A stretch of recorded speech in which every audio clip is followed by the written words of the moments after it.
We are live. Good morning. Hi, everyone. Welcome to News and Nonsense. I'm Auntie AK, aka Akria Jamfi, aka AK. That's me, the auntie of all aunties. And I'm here with... I am Nana, aka the Black Fairy, aka Dark and Lovely. And we're one auntie down because Farrah's got technical issues. She might join later, but we can't figure out what's going on.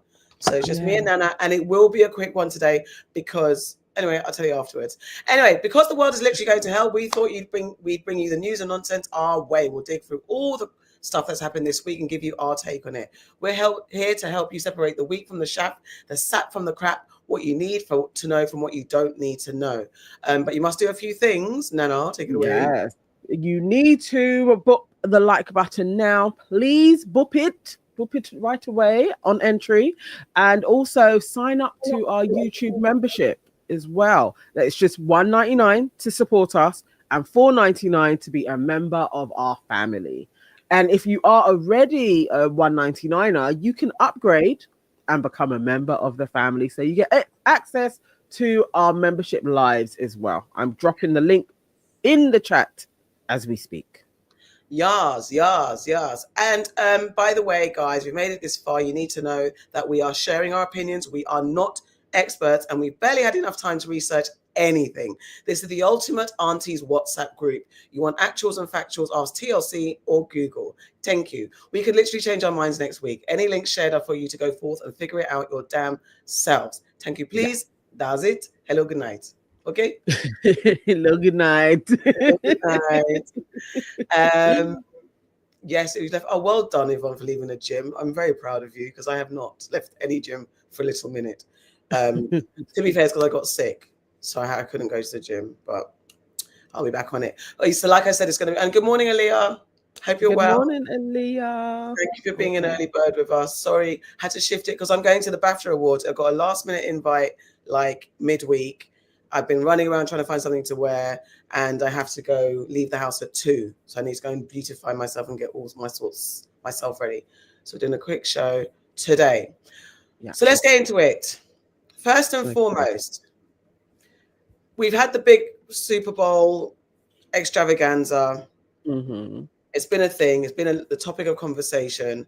And lots of people have had their takes on it. They've either hated it, they've either loved it, they've been confused, the racist thing. And it's probably going to be the last time we get a very all-black Super Bowl and halftime show. Let me be clear, halftime show. I think Jay-Z's contract's up now. I think it was a 10-year run or something like that, or however many years run. So I think his contract's coming to an end.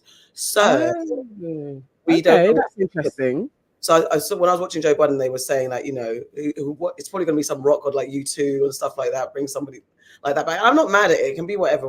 Do you know what I mean? But we've had a good run of blackness. However, there has been a kind of conversation about politics and no, not that. Politics and art and what we take from it. So this is a guy called FD Signify. He does lots of takes on culture. And he just shared this post on YouTube. It's not a visual. It's not a video. It just says, Kendrick's performance takes are indicative of a growing schism in Black political ideology. Folks who are more radically inclined, like myself, are not impressed because we've come to recognize this pattern and are over it. Even as it presents as well done, high quality art, folks who aren't there yet are having a much more intense reaction. Progressives are frustrated that others don't see this pattern turning up once again. Liberals feel like we're being negative again, and in ways we're talking past each other. So it made me think about that because it's like, what do we think about art and politics? And someone like Kendrick, who's been deemed as a conscious rapper, some say an Israelite, that's another conversation, but putting this very powerful message on a global commercial capitalist stage. Is it effective? Do we need to do it? How do we marry the two? Because there's a lot of conflicts of interest in him himself being there. Yes. What do you think? I think I understand what he's saying, but I think all of it is necessary. So even if, like, throwing to the picture that he put up there of Beyonce, and Beyonce is a thorough capitalist.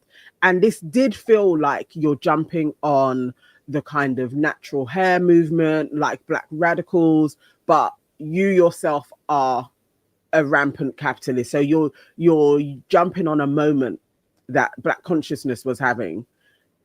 I think it's still necessary, even though she is a capitalist and she is more in the liberal sphere, that whenever an artist actually does kind of align with Black conscious movements, I always think it's quite a good thing.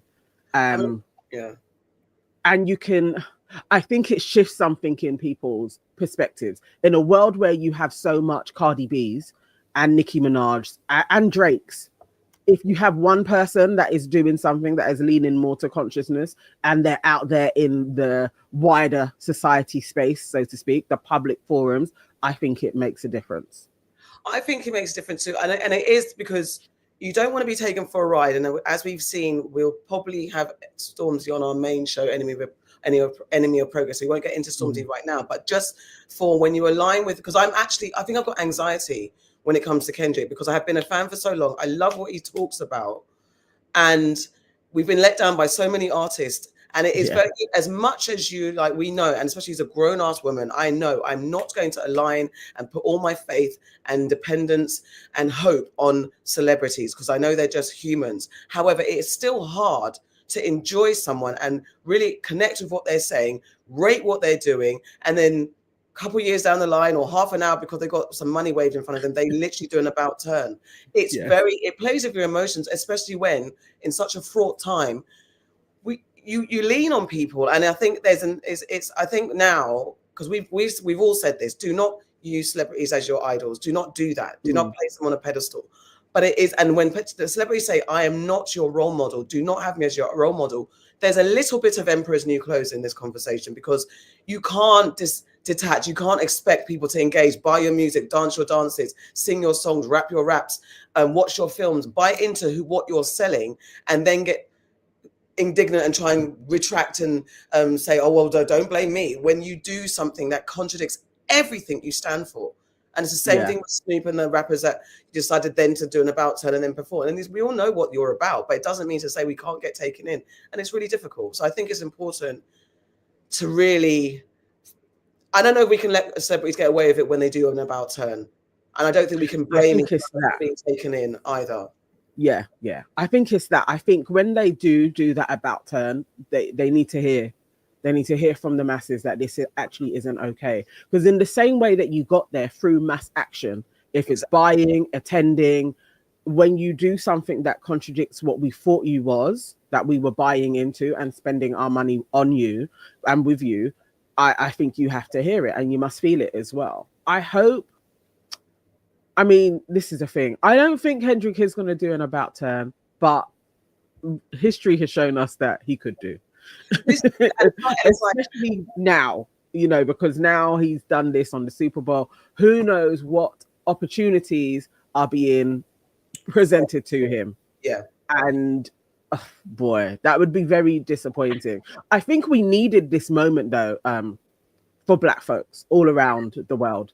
Just with Trump winning, with the rise of the far right, it's like you wanted something big and a performance that was blackety black in their faces. Absolutely. So just reading some of these comments under, I won't read a lot, so we can move on. But someone, so Kiki500 says, so I've recently been reacquainting myself with Gramsci's theories of cultural homogeny and reflecting on how aspects of hip hop and Black culture were absorbed right into the dominant culture. I feel like things like Super Bowl performances by hip hop and Black artists are a good example of this. Whatever symbolism they're allowed to throw into the performance is just that, a performance. It maintains the status quo, but rather than putting energy into dissecting it, I feel it's better to just mind my business, keep it moving, and focus on community organization to address matters affecting the local community. Another comment says, some of y'all are being delusional and putting way too much responsibility on art. Kendrick's Super Bowl performance was never going to ease your anxiety or start a damn revolution. These unrealistic expectations and outsourcing of civic responsibility is exactly how we got in this mess.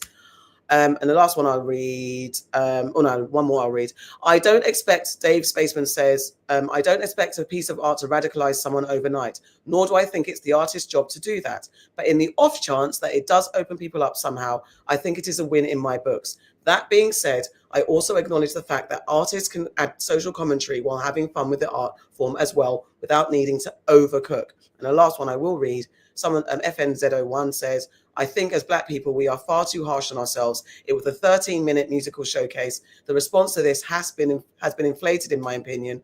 When we engage with white artists, we don't pick them apart like this.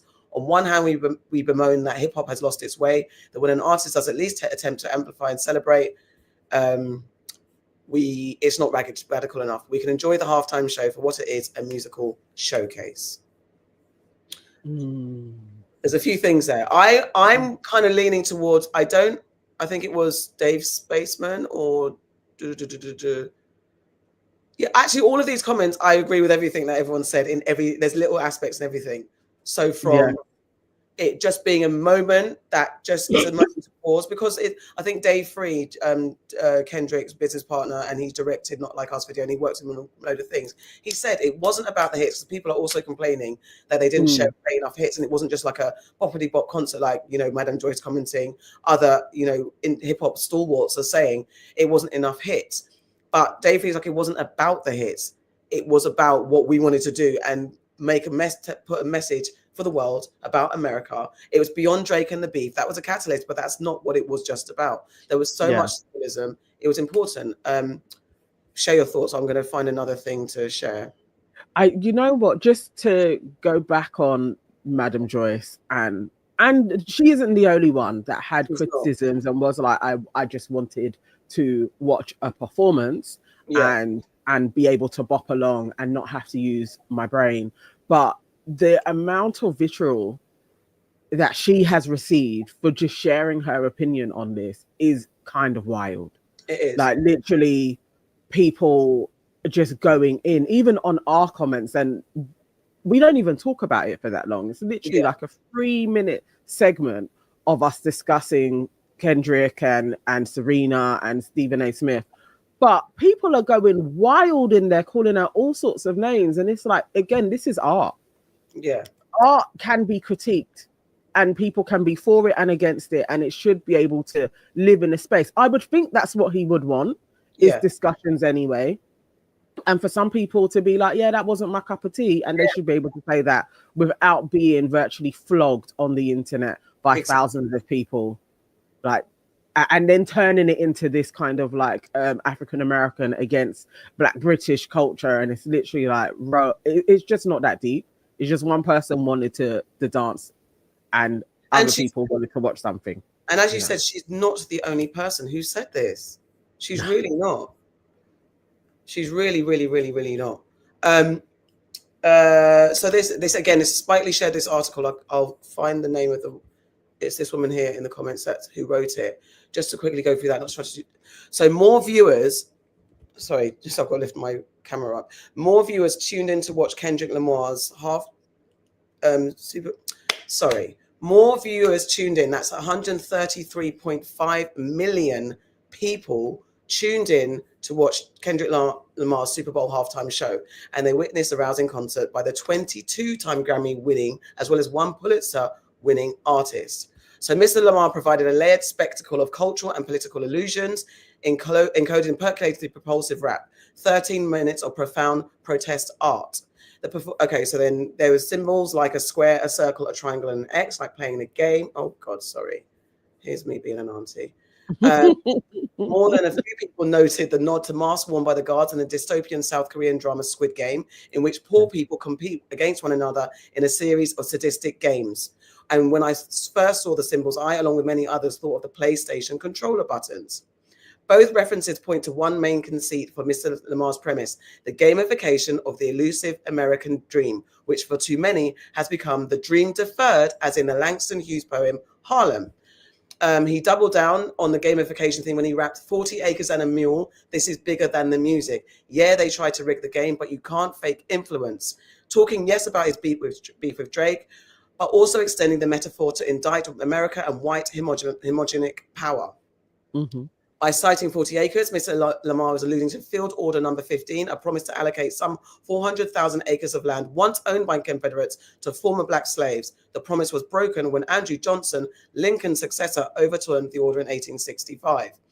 Samuel L. Jackson, dressed as patriotism personified, Uncle Sam shouting like a carnival barker, "This is the great American game." Mr. Jackson critiques Lamar for sounding like a different uncle, Uncle Tom so this is, and that's what I wanted to say. Madam Joyce wasn't actually wrong. That's what I forgot to say. She wasn't actually wrong because he was representing Uncle Tom and Uncle Sam. Because even having him, because he was very critiqued for playing Sam, his character, what's called Sam, in Django.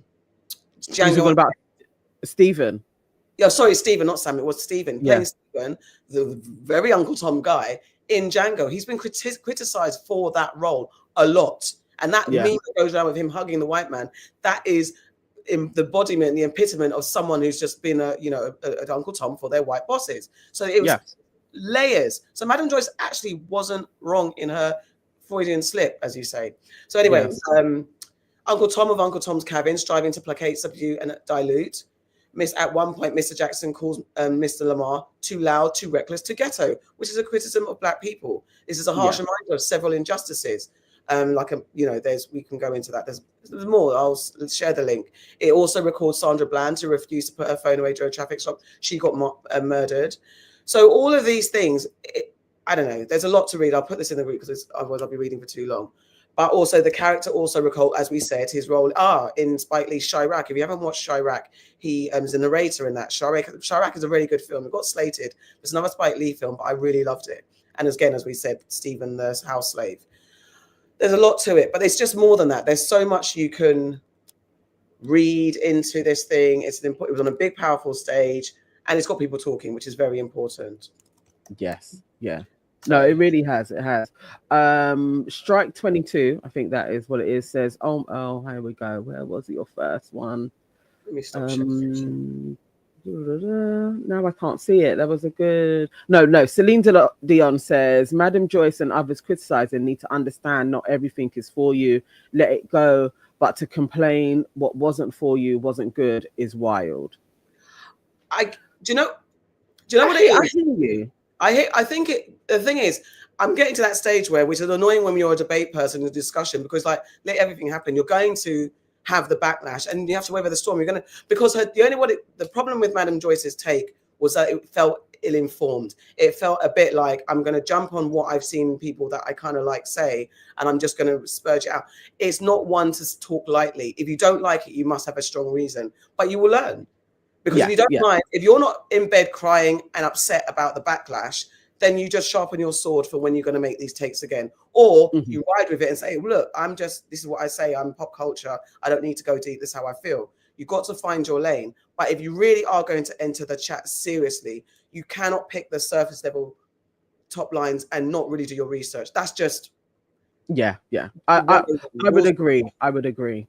In the space of podcasting, you would kind of hope that there would be a bit more of she would be a little bit smarter and sharper with the words that she uses, especially at that moment in time. It's like you're one of the first pods to come out and you have a platform. I think still the backlash from it is like, come on guys, it's not that necessary. Like she doesn't need to be dragged all over the internet like she has been. I think this point from Strike 22, I think this is what you saw. Oh my God, Sambo is the coon in the story. Uncle Tom was actually the guy who wanted to free his people. Jesus Christ, do people even read anymore? Actually, I didn't know that. And I think I have... No, I thought, hang on, it's Uncle Tom. Uncle Tom was also like a part of Massa and looked over. He may have been trying to free people as well as, because a lot of house Negroes, as the term would go, would be playing both roles. Yeah. But Uncle Tom, as a part of our lexicon to describe somebody who is like on Massa's side and is keeping everybody in check, isn't an ignorant take to have. It is like, that is a character that people reference a lot. It's Uncle Tom much more. I'm going to Wiki and I can't find a way to share this screen, but it says at the time, so Uncle Tom is a title character of Harriet Beecher Stowe's Uncle Tom's Cabin. That's the novel in 1852. The character was seen in the Victorian era as a groundbreaking literary attack against the dehumanization of slaves. Tom is a deeply religious Christian preacher to his fellow slaves who used non-resistance, but who was willingly flogged to death rather than violate the plantation's code of silence by informing against the route being used by two women who have just escaped from slavery. However, the character also came to be criticized for allegedly being inexplicably kind to white slave owners, especially based on his portrayal in pro-compression dramatizations. This led to the use of Uncle Tom, sometimes short as just a Tom, as a derogatory epithet for an exceedingly subservient person or house Negro. So that's where it's come. So it's not a misunderstanding. Maybe it's what it is.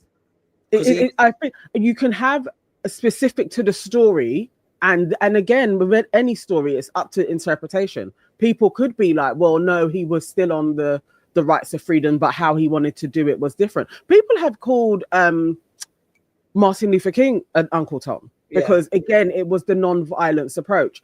Yeah, I think that was the point that she was heading to. Really. I mean, that's what we know in pop culture. It might be wrong per se, but the way it's evolution to what it means, I think it's good that we have the classification of where it stemmed from. But it definitely is, and how people have interpreted his existence. So I don't know if it's wrong. It's two different people, but Sambo, yes. I also forgot about Sambo. People don't say Sambo anymore. Because it got racialized. It's a bit like coon. You know, some people get really offended when I say coon, and that's the same as Sambo. To me, I think both terms should be used when we're describing people. Yeah.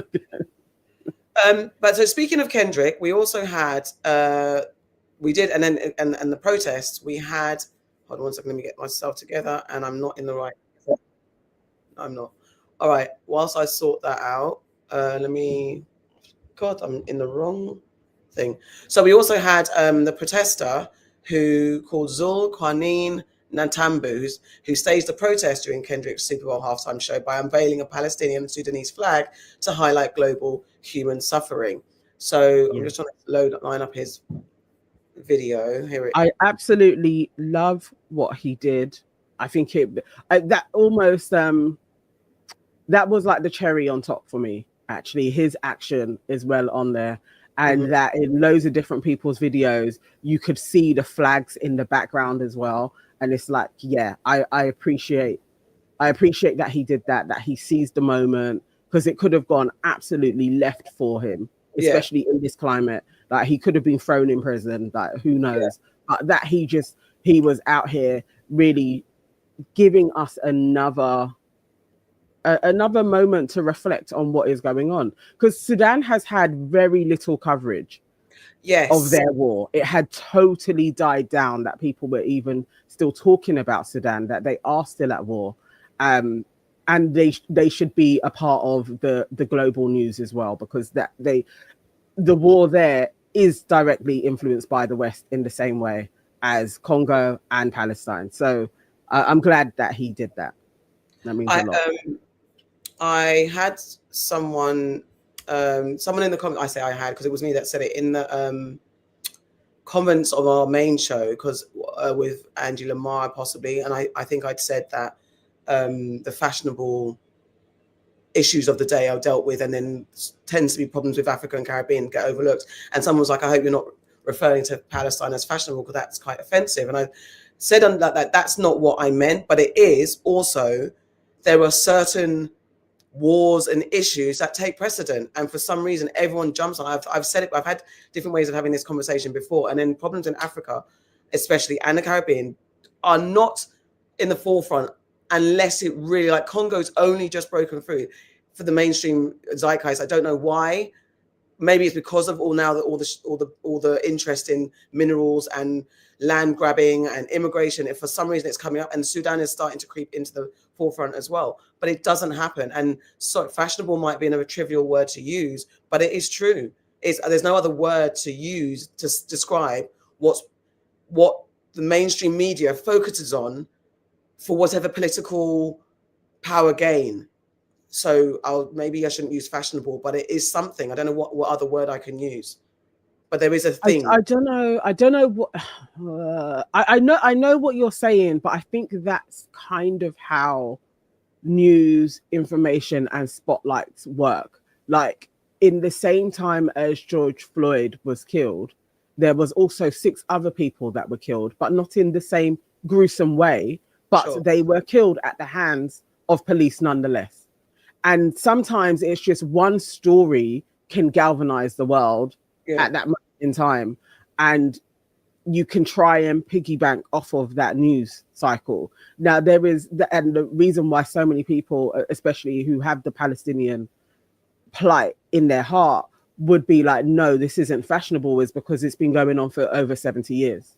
Mm-hmm. And Congo, in contrast, though it is like decades long, I think it's like 22 years or something, that this particular mineral conflict has been going on, it's not as long. And so for the Palestinian people, that's like 2 generations that were literally not able to go to their homelands and couldn't talk about it as well. So now it's coming to the forefront. It's not it's not a new thing. It's not like Ukraine. I guess that's the thing. It's like it's not a new thing. And also Ukraine is another one that like yeah. But yeah, it's for me. Then it's like mainstream meat. Oh, I would love to find a word. But there is, and you're right, it's absolutely that makes sense. But again, the media's being, now we're getting journalists starting to say we fucked up. We have fucked up in reporting on everything. We took it for granted reporting on Trump every little, when he sneezed, we laughed. When he said he acted silly, we laughed. And now look where we are. The media has taken the fucking piss. I'm a journalist myself, but I'm not a news journalist. I can maybe recuse myself essentially. And with Aunties, News and Nonsense, and what we do try and bring things to the forefront. But that's just media's messed up for I don't know how many generations, but for now we've come to this point where, as we were talking on our main show, that we have countries where your platform, like you can have right-wing platforms, left-wing platforms, centrist platforms, just spouting shit and not with unverified nonsense. And this is why news exists, because it's like, how can you think someone's gone to study, to learn the rules of journalism and be neutral? You're supposed to be neutral. Even if you're right-wing aligned, left-wing aligned, center aligned, you should still always have the balance, the fair balance of conversation. And bottom line, you should not put out lies. And all news is news. All information, we should have information about everybody.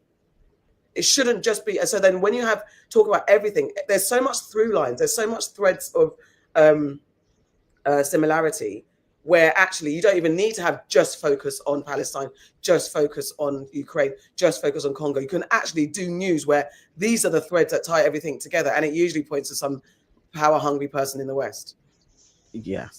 But that's the hardest, when you have people whistleblowing in the BBC talking about they had stories that was impartial, but the editor is like, absolutely not, you cannot show this. You have members of parliament and they were being given debriefs and they'd be like, you've got to change that debrief because this puts Israel in a terrible light. Yeah. But that's the facts of what that's what's going on. And you've decided, actually, no. So in that report, you've got to take all of that bit out and then blame Hamas. But this is the world that we live in. But I agree, it would be great if you actually were doing news on all of the conflicts so that we can see the patterns that are going on in the world. That would be great. Welcome, Farrah, UK. I don't know. Can you hear me? Yeah! What was wrong? Hell. Who knows? Oh my word! Had to do with my computer. It's like, I don't know. All right, let me play this clip, and then we can get into this last bit of this. We're talking about Kendrick and protest art. Who watched the Super Bowl, or maybe just were paying attention to the Super Bowl. Many of you saw that during the Kendrick Lamar halftime performance, the flags of Sudan and Palestine were displayed. We are very, very honored to have with us here on the show Zulkarnain Natambu, the Super Bowl halftime performer who brought out the Palestine and Sudanese flags. Zul, thank you so much for being with us.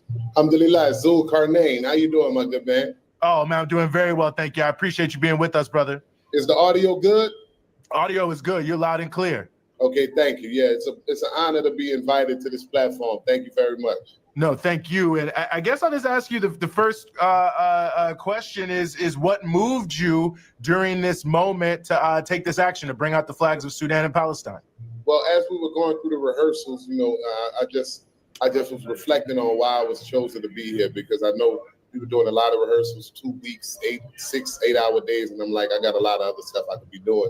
I just was initially trying to get in the Super Bowl for free, and then I said, I bit off more than I could chew with all this commitment. I didn't know I had to commit to it that much. But then, as I was pondering, I got inspired. I'm like, man, this is a big stage, and you're here, and you got to do something to try to bring some light to your Muslim brothers and sisters over the world who are oppressed, who are afflicted by genocide, and their human rights and liberties are violated. So as I pondered on it, the idea came to my head, and then the idea grew. I formulated it. Alhamdulillah, was inspiration on how to enact, how to go about, demonstrating. Because at first I was like, I just was gonna get like some things that football players were under their eyes and put free guys under it and try to run the camera and hope that a camera could catch it, and for a split second people would see it.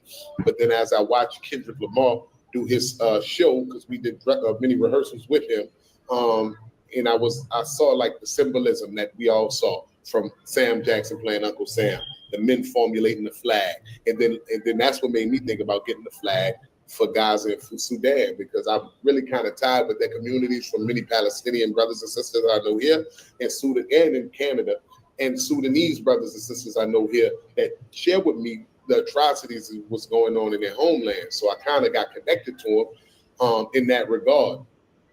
And so God made a way, alhamdulillah, for everything to formulate.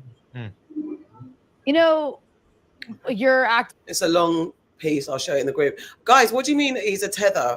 What do you mean by that? I think Strike 22 is isn't the tether what the foundational Black Americans call Africans? What does that mean? Unless I'm wrong, but I'm sure that is a term that is used for the diaspora, no? Like the other Africans. I need an explanation. Please explain. But yeah, that's him. I don't understand. I want to know, because the only time I've heard about tethering is in references in Us, Jordan Peele's Us, and having your doppelganger being othered. Give me some correction, please. I think he's saying he's not FBA, yeah, so he's not a foundational Black American. Oh, so it's like adult behavior. Is this a slur though? Is tether a slur? Is it like South Africans, they have a term for Black people? Is it that type of a thing? Is that what a tether is? Is it a slur? But by the way, we're all tethers then, by the way. We're not American, so it wouldn't apply. We're not in America. So I don't understand. Are you dissing or what? What's happening? Strike 22. Stop doing one words. Okay, so no, it's not a slur. Each time I've seen it in commentary, it seemed like it's come across as a slur. But okay.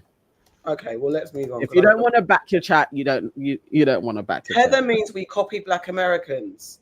I'm gaming. Oh, Strike, we ain't got time for this, You've got a long day ahead.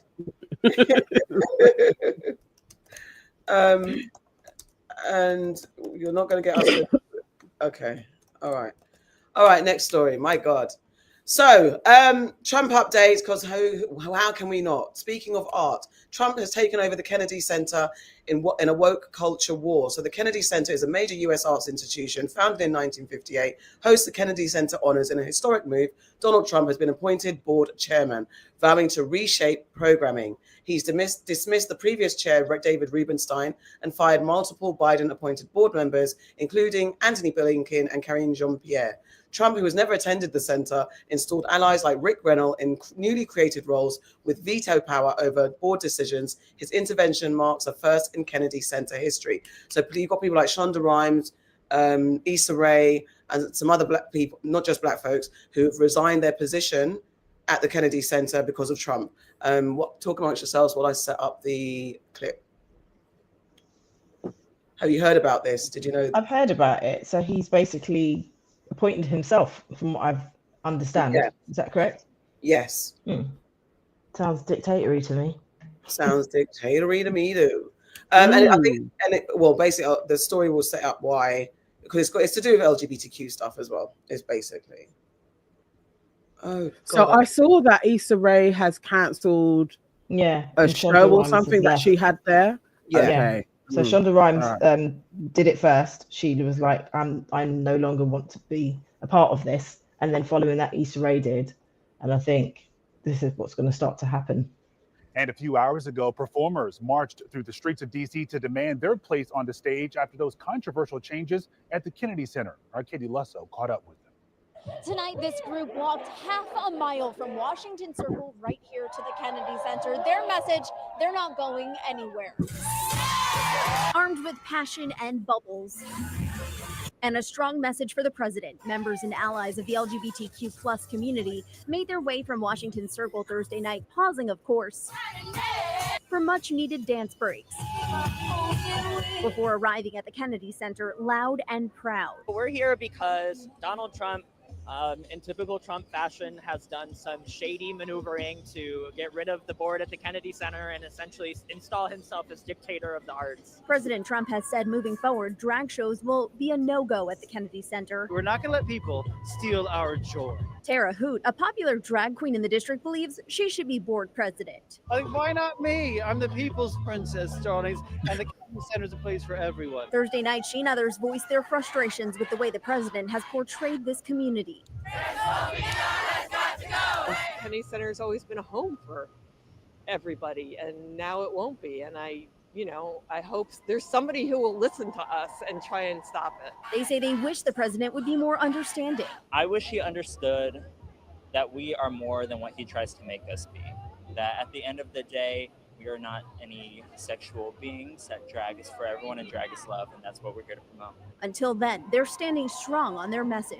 We will survive him. That's what I would tell him, that we're not going anywhere, and that we're not going back in the closet. It doesn't end here. This is just the beginning, darling. I mean, it's not even been a month. We're all just trying to get our sea legs and see what's up and where we're going, and the vision is clear. We're here to rise up and say no more. Outside the Kennedy Center, I'm Katie Lusso, WUSA 9. All right, Katie, and that's not all. We've seen several artists take a stand as well. You have actress, writer, and director Issa Rae canceling her appearance next month. Opera singer and actress Renee Fleming is leaving her role as artistic advisor. Writer and producer Shonda Rhimes resigned as treasurer, and musician Ben Folds has left his position as advisor of the National Symphony Orchestra. Okay. Okay. Welcome. Sorry. Yeah, so it's interesting. You know what what's interesting is who's going to lead the rebellion. Which group is going to be the most incensed to lead the rebellion? And I was like, you know what? I might have my faith in the LGBTQ community because there's a hardened attack on their lives from this not incoming, actually sitting presidency. Yeah, I don't know. Unfortunately, I think it's not down to just one set of people. I don't think so. No, I know you're saying, just to go back to what you said who you think is going to lead the rebellion. So I'm saying I don't think it's down to one set of people. I think if you look historically about when there's been these types of, I'm going to call a spade, like dictators, it's taken lots of marginalized groups to come together to actually overthrow these people. So I just, I think Trump's doing a lot, and like the woman in the video said, it's not even been a month. It's not even been a month, and all this has happened. It's at some point, people like other world leaders, at some point are going to have to realize how dangerous it is for everybody. So yes, Celine Dion is so spot on. It's giving Chairman Mao Hitler vibes. They demanded plays and films depicted to depict them as great rulers. That is basically what fascists do. Because you know how influential art is, it's one of the first things that you do target, the same way they want to target the education system. I think everybody has to really be aware of when the board changes, like these guys are with the protests. That's one thing. And then even if your favorite artist is at the Kennedy Center, you don't go. Like if they did this over here and they changed all of the programming for Royal Festival Hall, or it's like the South Bank was radically changed and they removed us from it and it was just very white and male, then we all have to stay away from there. And when somebody that we deem as our artist or is for us and should be in alignment performs there, we protest against them. It's like we have to start doing it with our money as well. Definitely like now. Protesting. And this is why I say to people that boycotting does work. It really does work, because it hits people in their pocket and then it forces a conversation. Yeah, it does change things.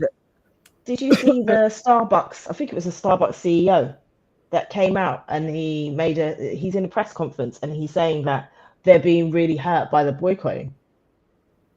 Have you guys seen that? I don't think I saw Starbucks. I definitely saw McDonald's. Starbucks has come out and said something. Said what? Sorry, say it again. That they're being really hurt by all of the boycotting. I saw this today. I'm going to see if I can find it and share it. I don't know. There's a lot of, I don't know. There's a lot of things happening all at once in very short space of time, and we will see the fallout. And there are still people that are thinking, well, maybe actually this is the hard cull that we need to get things back in order. But others, like the immediate effects, because even did you see that Trump is begging federal workers to return because he got rid of the guys that are looking after the nuclear stuff. Let me find. So let's see. Is it this one? What an absolute doofus. You know what? Jordan is right, though. You know, people knew there was going to be various things that he was going to do, and they still voted for him. And yeah, I feel sorry for you guys. I feel sorry for you guys as much as I feel sorry for ourselves. It isn't like we have our own Labour government that is doing everything that the Conservatives would have done, and absolutely more destroying the country in a very similar way. We just don't have the vitriol that comes along with it. We don't have a politician that is out here actively going against their civilians like that, but they're doing exactly the same thing. Here, let me play this clip. Crazy news coming in right now. So the Trump administration is in full-on cleanup mode right now. The incompetence here is truly next level. So Thursday night, Trump administration officials fired more than 300 to 400 staffers at the National Nuclear Security Administration. That's the agency tasked with managing the nation's nuclear stockpile. Well, the Trump administration apparently is just now realizing that these staffers are the ones who oversee our nuclear weapons, and now they are panicked and are rushing to rescind those terminations. Some of these staffers maintain sensors in Ukraine to help track nuclear risks. Some work on the ground at facilities where nuclear weapons are built. The acting NNSA administrator reportedly said that most, if not all, of these staffers will now be asked to come back. The incompetence here is just staggering. Trump continues to put us in more danger every single day. If you like these updates, remember to follow along. Oh, and also add. Okay, there you go. I mean, yes, Celine. Yes, Labour are using a soft reboot of fascism versus America's hard reboot. Exactly. Correct. Yes, that is correct. And that's what the Democrats would have done, a soft reboot. But it's the same. It's the same shit.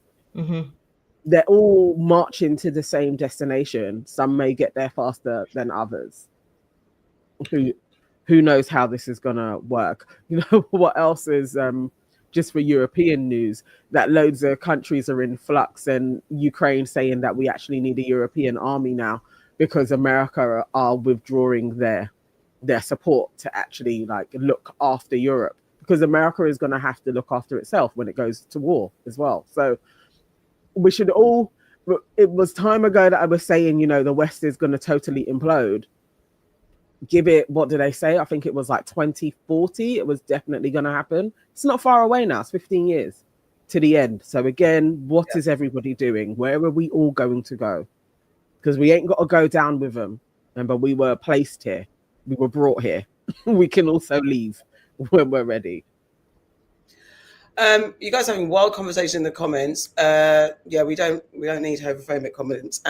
This I don't want to overlook, and I don't want to get drawn in, but the conversations between, and we have it in the UK as well, tribal wars, cultural wars, how we see each other. I think you just have to be careful not to do generalizations and speak for everybody, because I know lots of African Americans, Caribbean Americans who just exist and are not separating themselves from being American or Black American and stuff like that, and vice versa. I know people who are in America who have suffered tribalism, or I don't know what you call internal Black on Black racism, because they're not American and they've been made to feel outsiders. So I don't live in America, so I don't understand it, but I do feel frustrated with the ADOS movement because of the narrative that comes out of it, or the FBA movement. So I don't know if it's a discussion that we need to have out and share perspectives, but I don't like the narrative, but I don't want to overlook someone's personal experiences and just dismiss it as maybe nonsense or tribalism. I don't know, because you guys, it seems like you're having a back and forth in it. Yeah. I'm seeing it too. Yeah. So Strike 22, you're talking about. So why the last response is a generalization. FBAism is a manifestation of certain Black Americans' insecurity. It's backed by a belief that you are not Africans or have never been African. Black MAGAism. That's one opinion. Let me get Strikes to. Honestly, some factions, that's what it comes across as. Remember time ago, and Ronald was like explain it further when I was saying I was seeing so many different content creators that were literally tripping over themselves to talk about how there was various swathes of Black people in America who were not from Africa, and they were always there. Now there may have been, who knows, but that seemed to be a champion of lots of people now being like, I'm never going to be called African American because I'm not from Africa. I don't believe the DNA test, and it's like, okay, and to what end? Yeah. What is this actually for? Because if a minority of people are arguing amongst themselves as minorities and being further divided, what power do you have?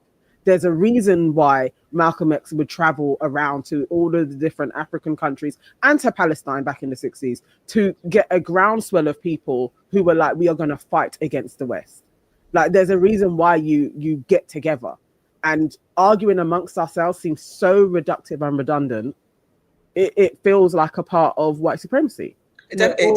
Well, you've got to remember that one of the greatest tools that's been used by white supremacy is divide and conquer. And the more you have us fighting amongst ourselves about these arguments, these things, we will never unite. And in order to, to overcome white supremacy, ultimately, what we have to do is unite. It's what I said before about boycotting and things like that. You have to hit them where it really hurts. And it's also what I said about it not being one particular group. Remember, we are the global majority.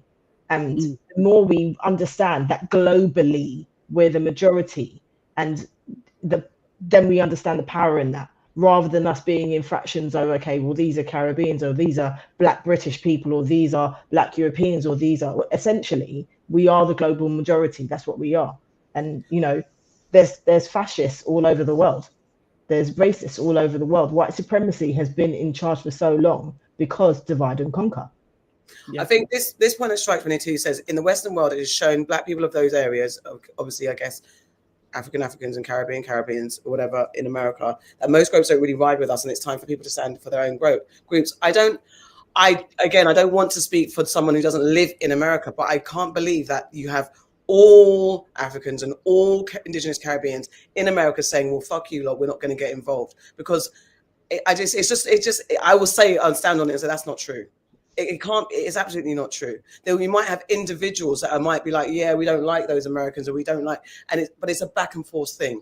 It's a back and forth thing. You cannot speak for all and then create a whole institution that divides you and separates you. Because when the police want to kill you, they don't say, are you African? Or are you Caribbean? Or were you born here? Are you born of or are you ADOS or FBA? They don't make that determination. And yes, the West can, and yes, maybe your governments can play games and be like, well, if you're an immigrant, you get more resources and things like that. And you might see people come over, which we have over here. The same thing happens over here.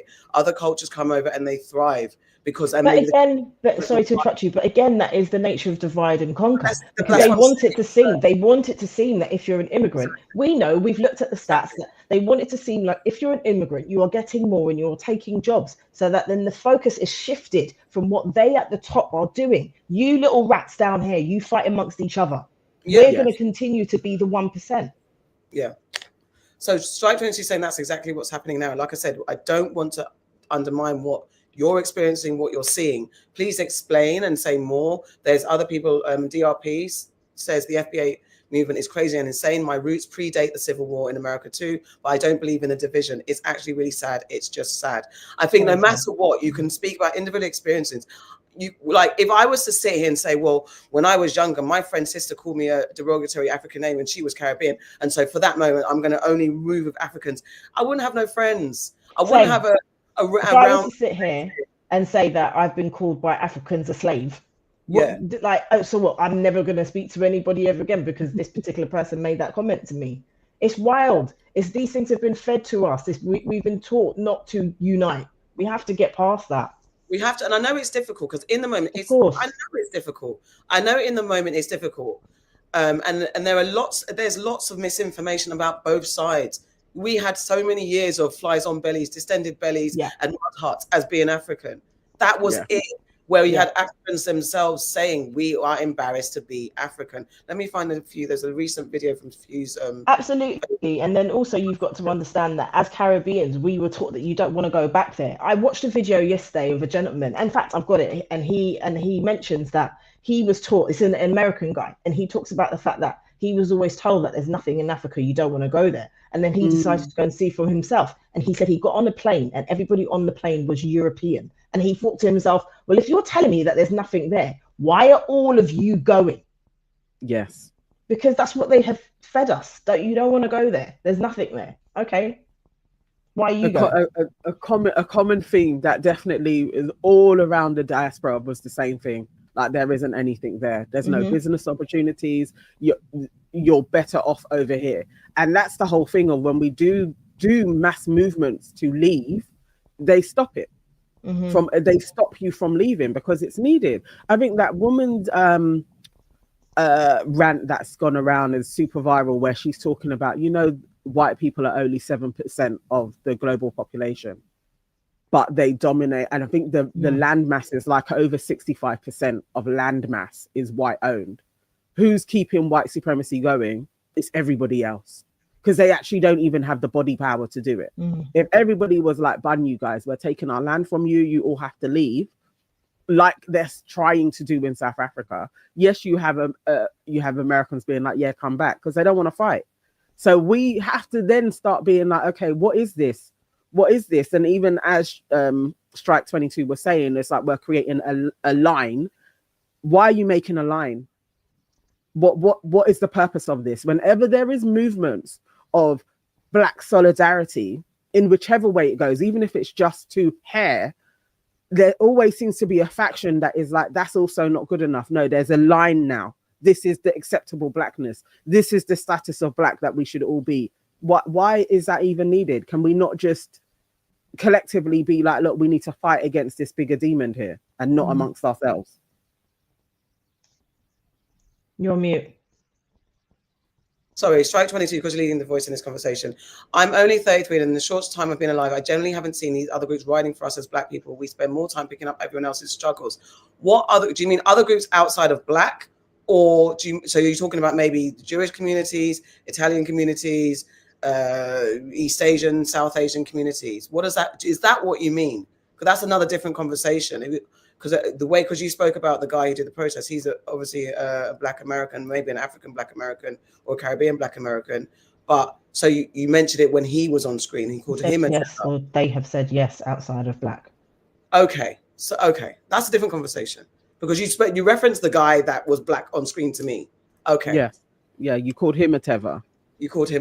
But also, I don't think that is particularly true. Because you had protests for George Floyd in solidarity with African Americans all around the world. All around the world, people coming out day after day protesting.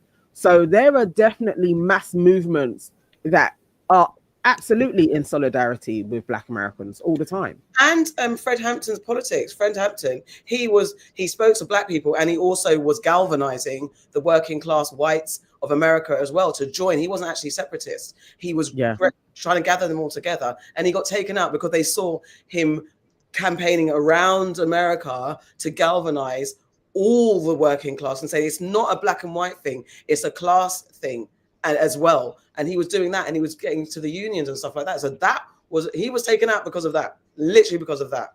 Yeah, because they he definitely was so effective. Yeah. Imagine, what was he, 22 when they actually killed him? Yeah, 21 or 22, something like that. Yeah. Imagine if he had managed to just get to even 30, just a decade longer. Exactly. How effective he was. They were like, absolutely not. No. Yeah. Mm-hmm. Yeah. I mean, we've had our own political protesters in the UK as well, you know, wherever or not they've come from, you know, originally from Caribbean or African countries. We have had them here as well, especially like in the 60s and the 70s. So we had like Darkest How, and if you watch programs like Small Axe, this is for American guys that may not have had access to see it.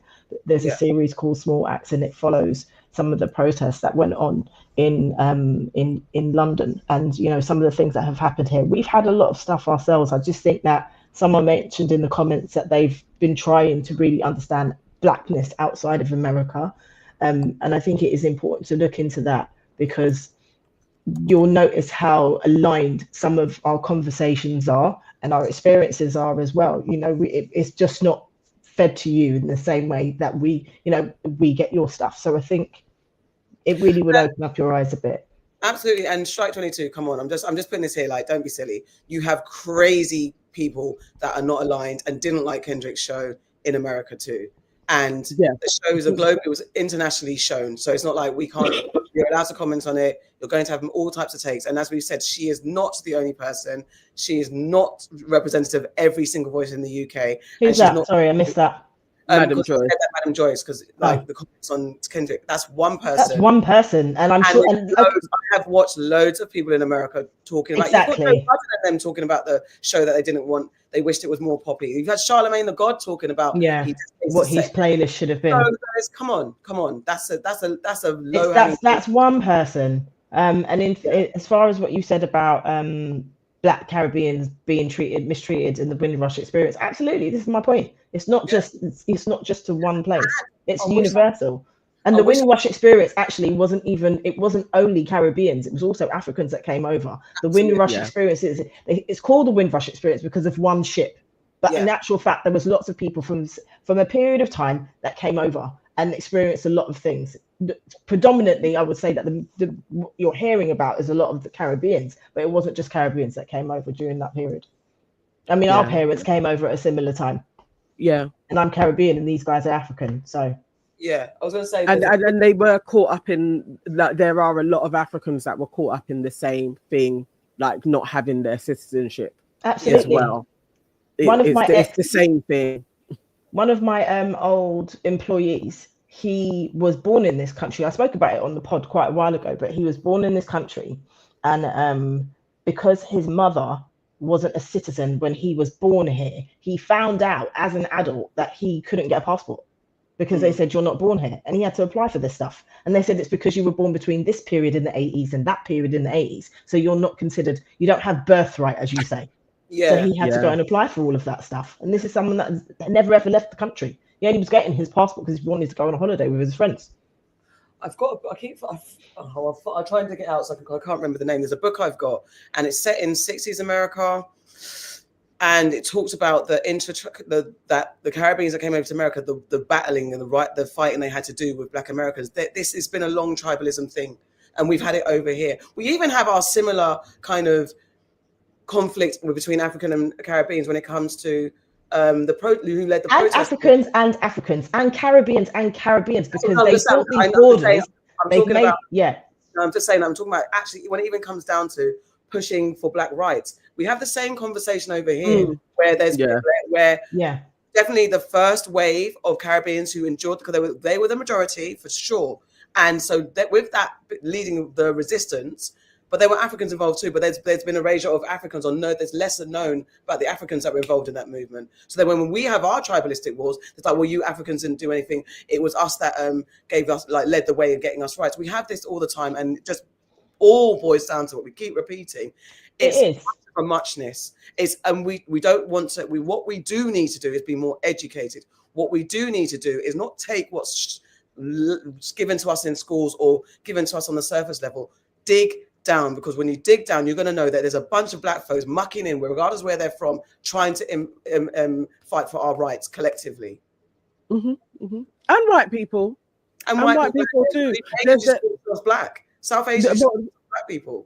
There's a skit that goes around as well when it's a white guy talking about all of the abolitionists that we don't know who were white, and what does that serve as well for collectively white people not feeling like they were actually involved in a new state for humanity as well. So they remove that, so you're kind of like stuck in a guilt cycle as well. It's like they do it with everybody has a little bit of, oh, you didn't do anything, like, you know, and so then you kind of feel paralyzed and you're not doing anything.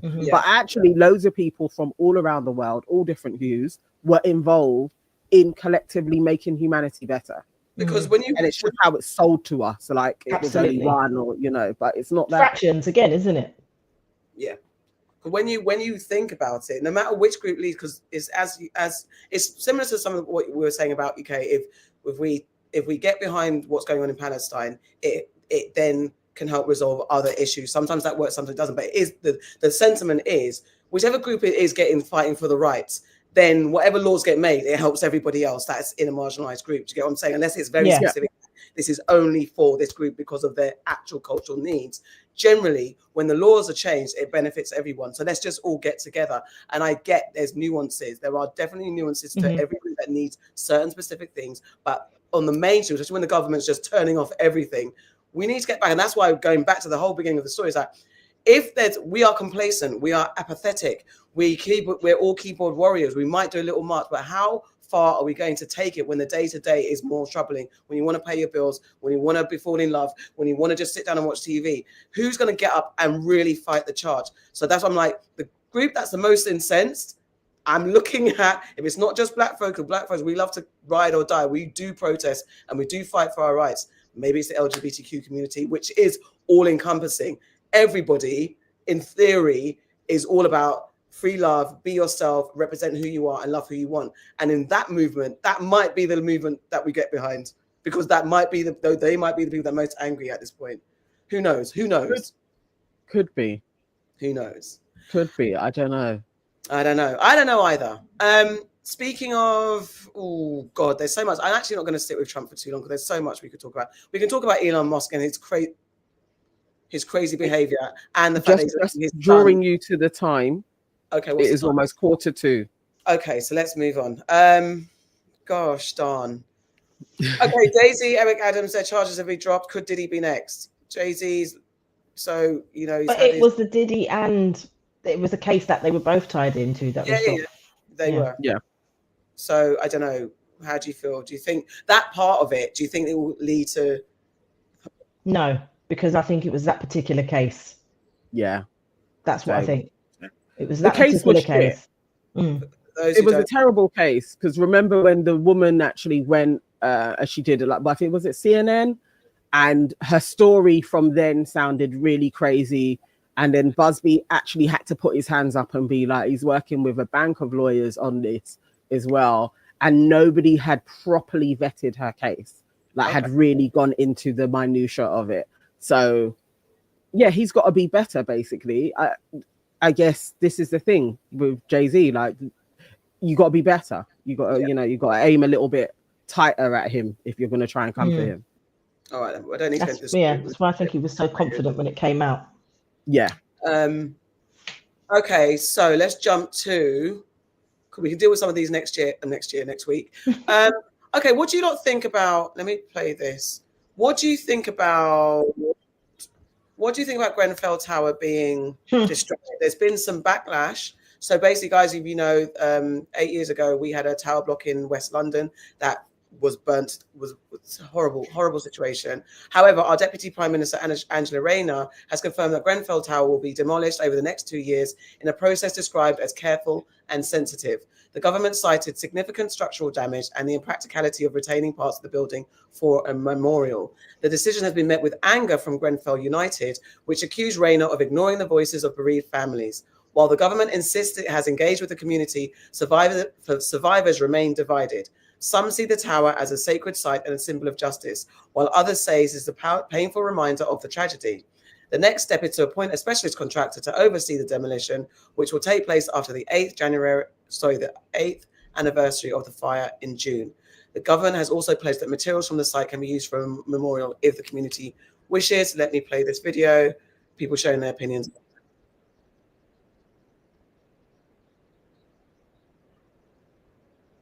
Nothing is playing.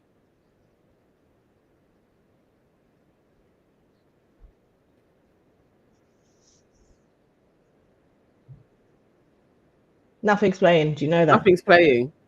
Oh, can you not see it? No. No.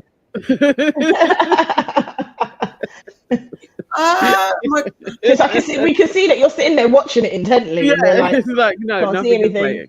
Sorry, my lovely. So I start again, or you're right from here? Let me go.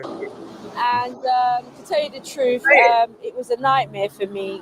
We can hear it now. The tappaline around the building. It was a windy day, and it was really windy, and it blew off, and it was a sight for sore eyes. You know, it really freaked me out just seeing the blackness inside.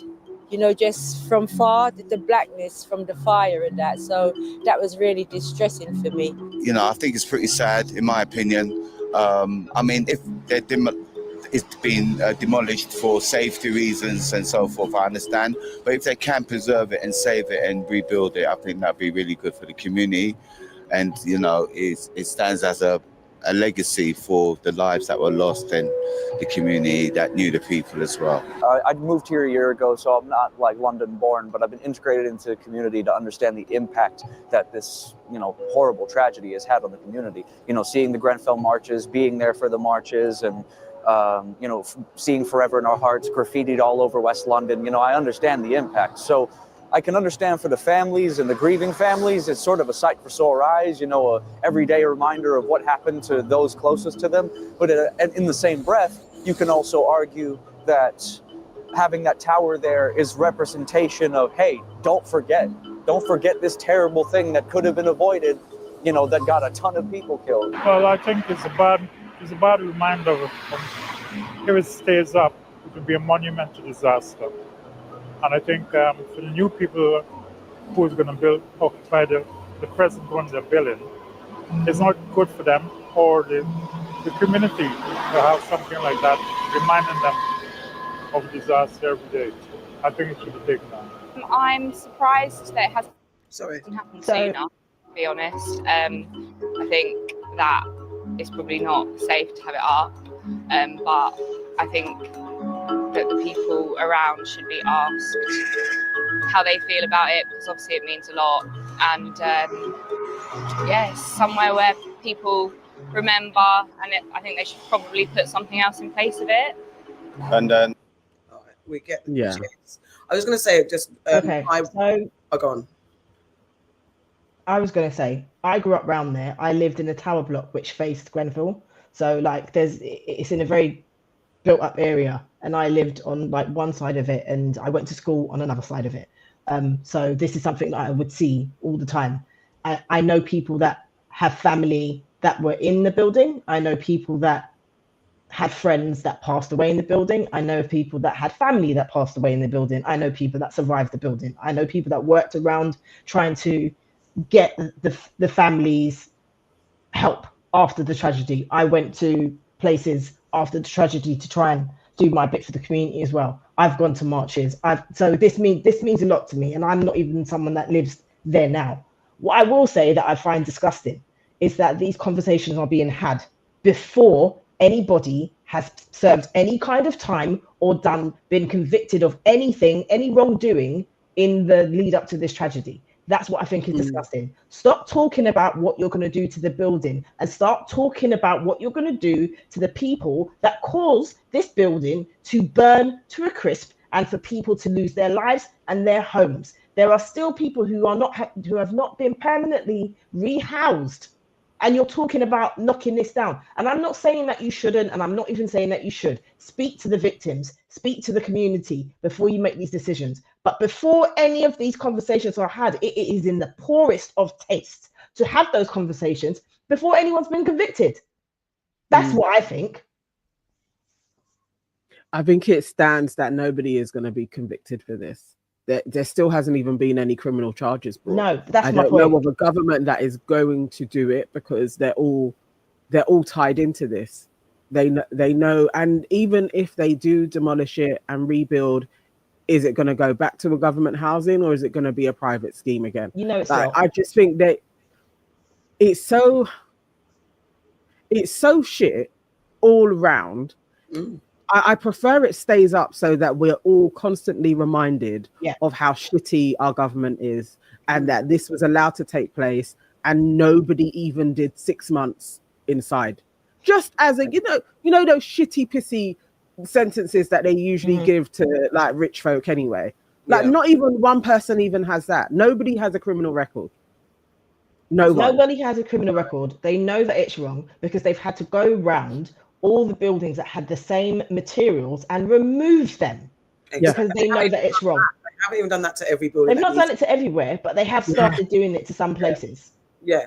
I mean, I'm a newcomer to West London, relatively new to that area, but I know people in the area. Similar story to people who've survived, people who've lost in the building. I went to do my nails the other day in West London, and I was shocked. It was a moment because I remember going past on the tube before they covered it, and I used to not be able to look at it because it was it made me tear up every single time when I went past it. Then when they covered it, it was a little bit of relief.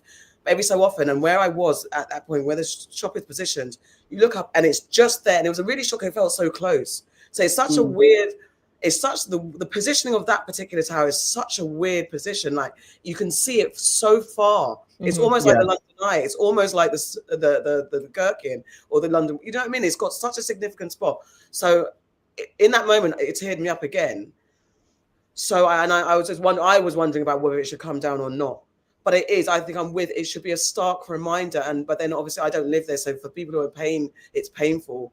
Whatever they want, I'm not going to argue. But for if it could be a thorn in the council and the borough side, everyone who's at fault side, I would love for it to stay there for them as a stark reminder. But then also you don't want it to blend into the big distance. But I don't know. Everything you guys said, I don't have anything more to add to that. It's everything you said. It's mad. And yeah, it's weird. Even when you travel into London on the motorway, you can see the building. It's a bit like that though. West London Towers, it's very interesting. Yeah, so they kind of loom up high, and they're always surrounded by the smaller blocks around it as well. And there'll be like one or two really tall ones. So it was definitely always a prominent place. The other thing is like housing is so needed in that part of West London as well. New affordable housing. What's disgusting not the blocks that come up every single place. Like you have tower blocks being built all over London, but it's not affordable to Londoners or outside people at all. So I would love it to be regenerated in that way, but it has to be for the community to say this is what we want, and it has to be affordable housing as well. But this is what I was going to get to. If you look at that particular area, right? So that particular area, Latimer Road and all those places there faces Westfield. Okay, so from Grenfell all the way down to Norland House, which is like the block that I used to live in, that all faces Westfield. If you look at the regeneration that's been done over there and the hundreds of blocks that have been built over there, and they are not social housing. Exactly. They're not social housing. Like when I used to live there, my flat used to face onto that area, what is Westfield now, and I would never have believed that you'd be able to put in so many buildings that have been put up there. It's mind-blowing what they managed to do. Whoever's, that, and that what they say, you're going to have all these things built, then you're going to have rich people that own them and don't even live in them, don't populate them. How can I'm even like, who's living there? Tax write-offs and just like hiding your money in different little ventures. That's what it is. It's just. Yes, it is gentrification. It is, but they've just spent so much money, and let's not get it twisted. The whole reason why, because even again, the cladding of those buildings, that faced Westfield, that whole area of Latimer, the whole reason why those buildings were recladded, and it wasn't just Grenfell, it was Norland, it was Edwardswood Estate as well, which currently is the cladding has been removed because it was combustible, and now they're doing something else. So the whole reason why that area was done is because they felt like it was an eyesore for the people that were buying their flats opposite. They wanted it to blend in more. They didn't do it for the people that lived there. They did it for themselves because they thought, we'll get more money if it doesn't look like such a social housing eyesore. We've talked about the port. We've talked about those buildings with the portals, like when they've got the portals. You've got those buildings, and I have a little section for the poor folks, basically, because they're committed to having, okay, maybe 10 apartments must be for social housing, but they can't use any of the amenities, and they have to go through the portals. In this modern time, I think we had a conversation about who would like agree with that or not. But if you were, no, I think it's the shittest thing ever that we even have these discussions, and you know, people will battle against like actually 30% of the place being social housing and the 70 can be sold off. No, that's why young people can't, and old people, to be fair, can't own anything. Even if we had decent social housing stocks, to be able to move around within our economic means, to be like, actually, I fancy a stint living in Labatt Grove, and I could move from East London to West London within social housing. Not everybody does want to be an owner, actually. Like, people just want to be able to live and rent from their councils and pay and pay their rent and pay their, because nothing is free. And it's true that there is a difference of when they talk about affordable rents, they're not even affordable. I'm talking about social housing that is affordable as well. That I'm going to a council when I'm 18 and they can house me because they've got stock to do it. Or when I'm 45 and my circumstances change, that I can go to a council that I've been giving them tax for the whole of my life and they can house me. Exactly. That we haven't sold off our housing stock to private developers and the land to private developers for flipping Chinese and Russian oligarchs to have. And nobody lives in them. Like, it's crazy that this is the world that we're in, that the government doesn't even own the country. That's a wild place to live in. That actually other people, private families, own this country and not a government. It's nuts. Yeah. We're having a debate about which is the richest borough. It is Kensington and Chelsea, then it's Westminster. Yeah. All right, let's end on a little bit of a high note or a weird note. I don't know how you guys would feel about this. Did you guys see this? The kayaker who was swallowed by a whale. Oh, I did see this. It was mad. That's madness. Swallowed and spat out by a whale. Let's show you what happened, and then Molly's going to explain it. Look at that. Oh my god! Truly terrifying experience. You can only imagine. You got spat out quickly. This was off the coast of Chile last Saturday. Father and son. That is just right next to. I don't even know. Look. I don't know what I would do as the dad. Like, you just not recorded, you would not believe it. Yeah, you could hear the panic in the dad's voice. As if. Have you got the bit without them commenting? Yeah. Okay, have you got that footage? Which let me see. Let me talk Rather about than the Sky News. Go on, talk about yourselves. I'll try and find it. Yeah, no, I'm the same. Like, when I was watching it, you could just hear the dad was like, hey! Because it's like, what do you do? It literally just came and snapped him up. Bloody hell.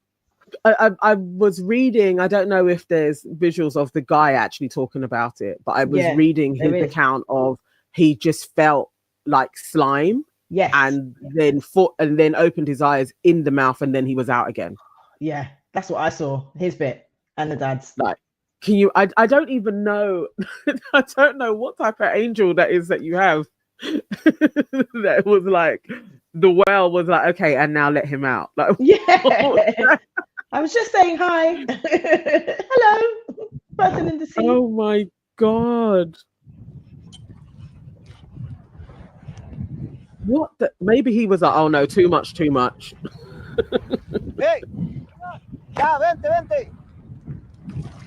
Tranquilo, agarra el bote, agárralo, tranquilo, agárralo.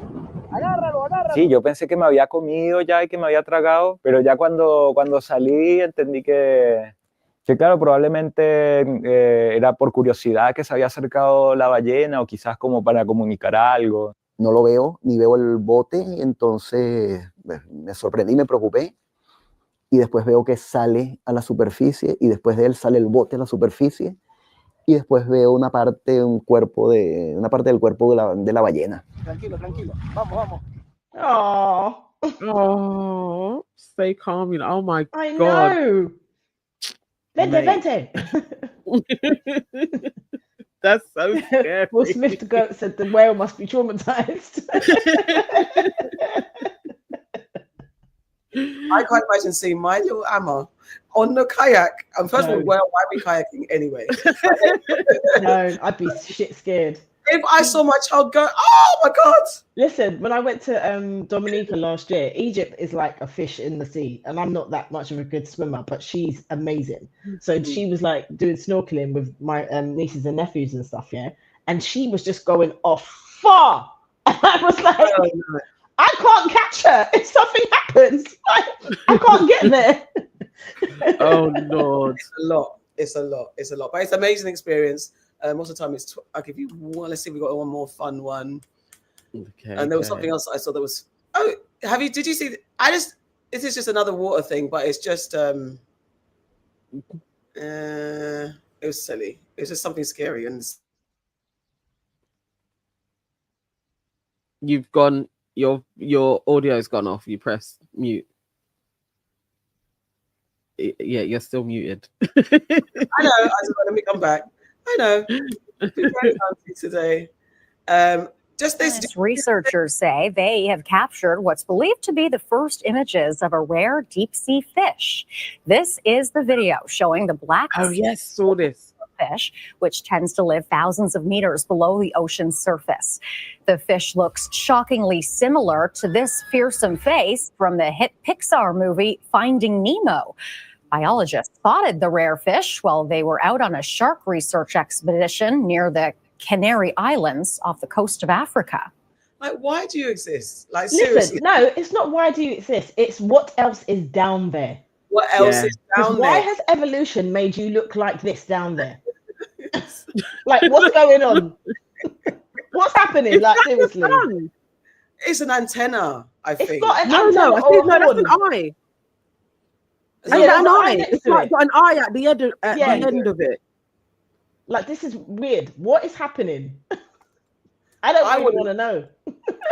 I mean, you know, those deep sea, when they go deep sea and then you see, like, you know, they have all of their bioluminescent stuff and they've got like massive jaws because they'll just go, because they can't see shit. Their mouths are just open constantly, like eating whatever they can find. They are the aliens, though. Like, we don't know. Or we're the alien. Who knows? We're the aliens. Surface dweller. Yeah, exactly. The Earth is like mostly water, right? We're the aliens, not them. But why did it come up? Like, what's going on? No. Walk on. It was exploring. Imagine someone's going to eat that as well. Imagine that was on your plate. It's a delicacy. I'd be scared to eat that. And you terrified. Because you don't terrified. You don't know what that's going to do to you. It's probably got some chemicals and you know, things in it that no one's ever seen before. Oh, yeah, it might be poison. It might have poison. It might taste like, as they say, might taste like chicken. Because I do remember reading that, like, a lot of them are beginning to come up in different parts of the earth, and maybe they're coming to just take over and be like Bundy's guys, like, right? You know, you're ruining our homes, and we're gonna come and get you. Like, maybe they'll just start coming up. I don't know. They might just be seeing yes. You know, like soldier ants. It's saying, scientists are discovering more deep sea species than human, human activities are impacting the health of the deep sea. That's deep. Okay, so maybe overfishing. Maybe we're disturbing the waters too much. Yeah, we're doing some shit. They're going to come and sort us out. They are. I'm telling you, because they're like, you land dwellers are fucking it up for the rest of us. Oh. Ray says the fish has dry skin and it's in water. It's true.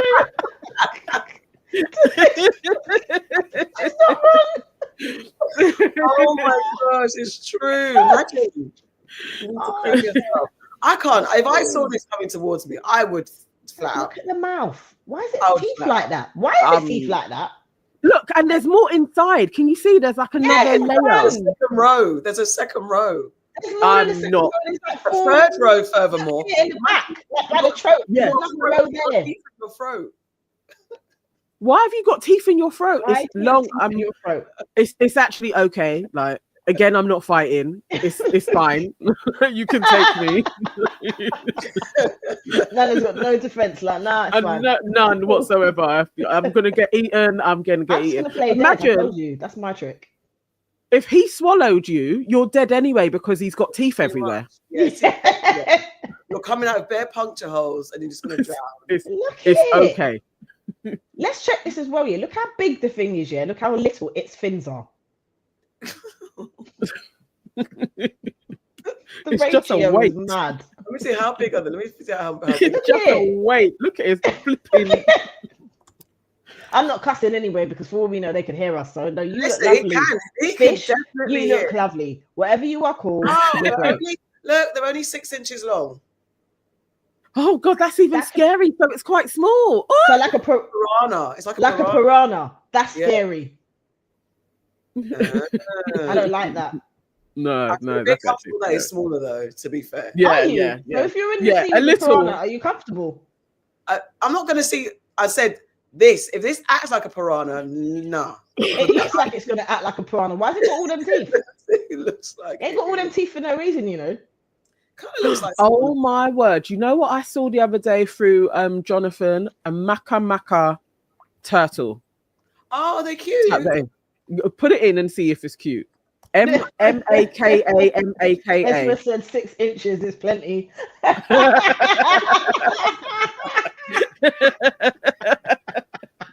Oh, let me get a video of it. A mata is a. Hold on, let me find it. A mata turtle, maka turtle. Yeah. Oh, 6 inches. As they say, Isn't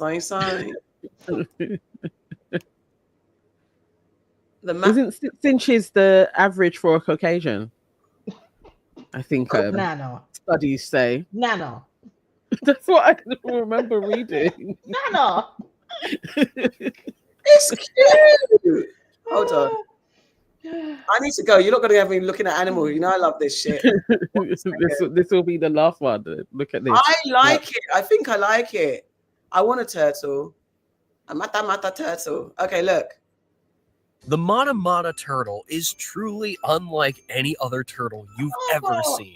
And if you're thinking, why does it have such a peculiar appearance? Well, here's the cool part. One key reason behind the mata turtle's distinctive appearance lies in its environment. The bumps and jagged edges on its shell are designed to mimic the fallen leaves, providing the perfect camouflage to create a sneaky trap for its prey. But what makes even more interesting is that despite being carnivorous, the mata turtle doesn't have jaws or teeth. Instead, its mouth is designed like a special compartment, much like a hidden vacuum chamber. And this is where its clever hunting technique comes into play. When a curious fish or any unsuspecting prey ventures too close, the mata turtle seizes the opportunity, and in a split second, its neck shoots out rapidly like a lightning bolt, creating a powerful suction that is strong enough to pull in the prey, leaving them. Crazy, isn't it?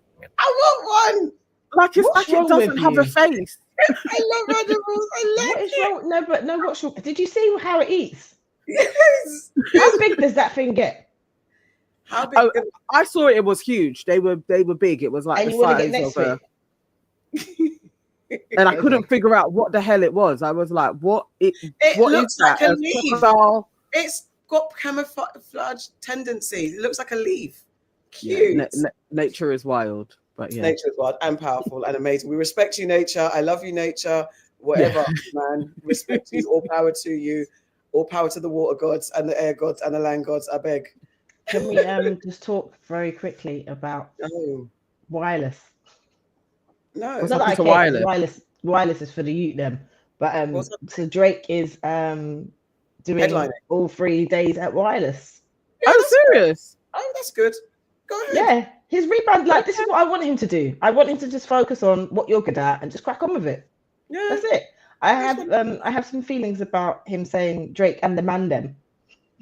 It is what it is, and coming to London, it is what it is. No, because apparently on Saturday it's the man them. He's going to bring up all the UK artists, all the UK people. Okay, yeah. Okay. I'll only go wireless for free.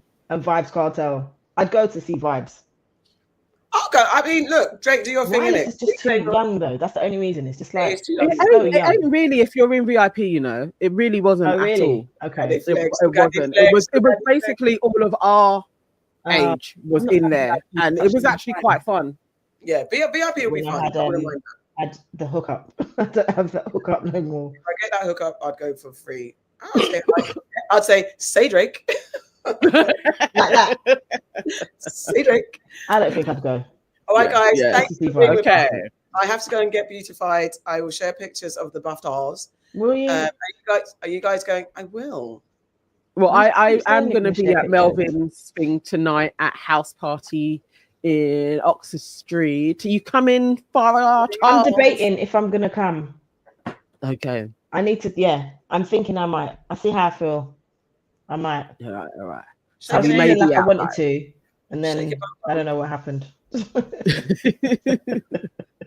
It's that Sunday. Like, to be fair, it's been a long. I've got to go and check on my daughter. She's had food poisoning. I don't know where it came from. Oh, It's been a jeez. mad morning. It's a mad morning. Food they still poisoning is awful. Horrible. So, whatever. All right, my lovelies. That was News and Nonsense. Love you guys for being in the chat. Not in the clips, in the chat. Bye. Bye.